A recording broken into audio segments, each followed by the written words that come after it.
प्यास के बारे में विकल हो। और एक भी है कि उन्होंने ये जैसे अब नहीं, हनुमान को बड़ी चिंता हुई कि मेरे भगवान का काम अधूरा रह जाएगा,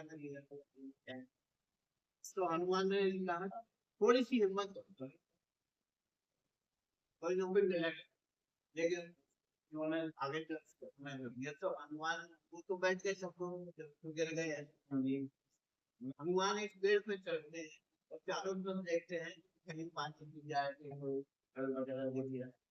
तो उन्होंने एक दिशा में फिर पक्षी आते हुए जाते नहीं देखे, पक्षी आ भी रहे हो क्या, तो सोचा है जहाँ पक्षी है वो पानी। तो उन्होंने कहा तो भाई पानी मिल गया है, और जब पानी मिल गया है तो खाने को कुछ मिलेगा, तो बोले थोड़ी सी हिम्मत और करो, पास में ही है।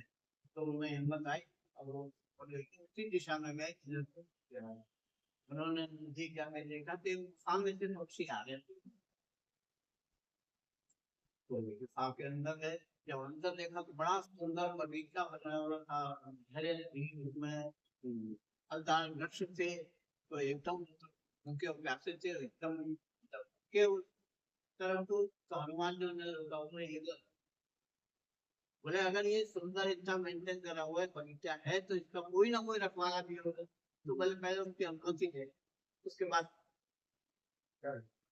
तो हनुमान जी ने उन सबको वहां छोड़ा और अंदर गए तो देखा तो एक महिला, तो महिला को उन्होंने अपना बताया, बोले हमारे राम के दूत हैं और सीता माता की खोज के लिए आए हैं और शादी को चले, बोले आप लेके आओ ना सबको लेके आओ। बोले आपका फिर बोले ऐसा है कि मेरा राम स्वयं प्रभा है और मैं यहाँ तो अच्छा, बोले अकेली, तो ये मन में ताजु हुआ। ऐसे भयानक जंगल में अकेली महिला ने तपस्या करने के लिए कहा, रुक गए। सभी लोगों को पानी पिलाया उस महिला ने, और आलू वगैरह को उसके पास खिलाया पिलाया सब। और उसके बाद में ये कहा तो मैं तुम्हारी ओर में कोई सहायता नहीं कर सकती, तो रास्ता बता सकती हूँ सीता की खोज के लिए, किस रास्ते में बोले जो भी आप कर सकती है। तब उनसे कहा मैंने सब लोग अपने अपने आंखें, और जब मैं ताली बजाऊं तब हमने आकर वो जब उन्होंने ताली बजाई तो बोला तो देखा किनारे। तब उन्होंने कहा बोले यहीं से वहां जाना पड़ेगा जहाँ सीता।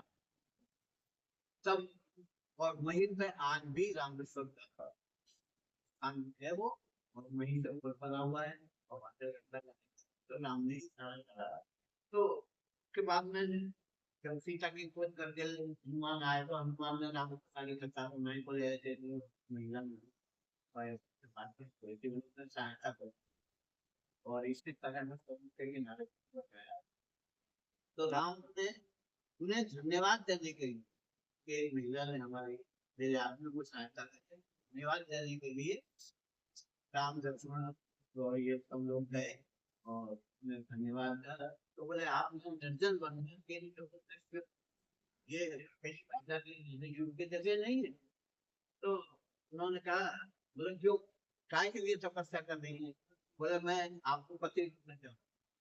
बोले बड़ा मुश्किल, बोले इस जन्म में संभव नहीं है, मेरी शादी हो चुकी है और एक पत्नी का व्रत है, मैं दूसरी शादी नहीं कर, कुछ और ना। तो बोले मुझे कुछ और मुझे बस पति में आप दोनों आ गए ना, राम तैयार होता है बोले थे ना वो तैयार। दूसरी राज्य ने उसका नाम स्वयं, तो स्वयं प्रभा जी। तो राम ने एक शर्त रखी, बोले हम दोबारा, और उस वक्त अगर आपने हमें पहचान लिया तब हम आपके बात करने का वायदा नहीं करा, लेकिन विचार करने का वायदा कर दिया। बोले हम दोबारा बात खत्म हो। अब वो पहचान कर काम कर वो चले गए, फिर सीता का टुकड़ा के लाए, गीत के लाए, रंगा के आए। हमसे जो है हनुमान को भी संग में नहीं लिया, खाली राम लक्ष्मण और सीता तीनों साधु के वेश में गए। हनुमान को देख के सहज पहचान हो जाती, तो वो हनुमान नहीं ले गए। अब वहाँ पे गए तो उस महिला ने उनका स्वागत कराया फिर मैंने सब करा लेकिन वो मैं चाहती थी कि उन्हें विदाई करूं। जब विदा का समय आया तो उन्होंने कहा बोले आप शब्द हार गई है वैकेंसी थी तो क्षमा मांगी तो बोले आप ये अपनी समस्या में वो ये इलाका आपके रहने योग्य अब आप बद्रीवन में जाकर तपस्या तो उस समय जिसे बद्रीवन कहते थे आज आप कर रहे हैं। और वो जगत माताओं का तीनों देवता में वो जगत माता तो कोई भी बेटी माँ के पास सबसे ज्यादा पिता के पास माँ तो राम ने उसको मालूम करा और ये वादा करा कि जब मैं संयोग में कल्कि बन गया तब तक कृष्ण विवाह कल्कि होगा नहीं जो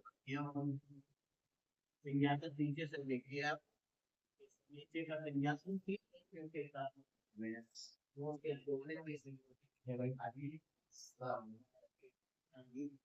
या और ये बिल्कुल कंफर्म है ठीक है अभी है अभी वो सब समावेश कर वहाँ पर होता है कहाँ सब उनकी माँ का आन भगवान से विवाह होगा मन बनेगी मन किसी का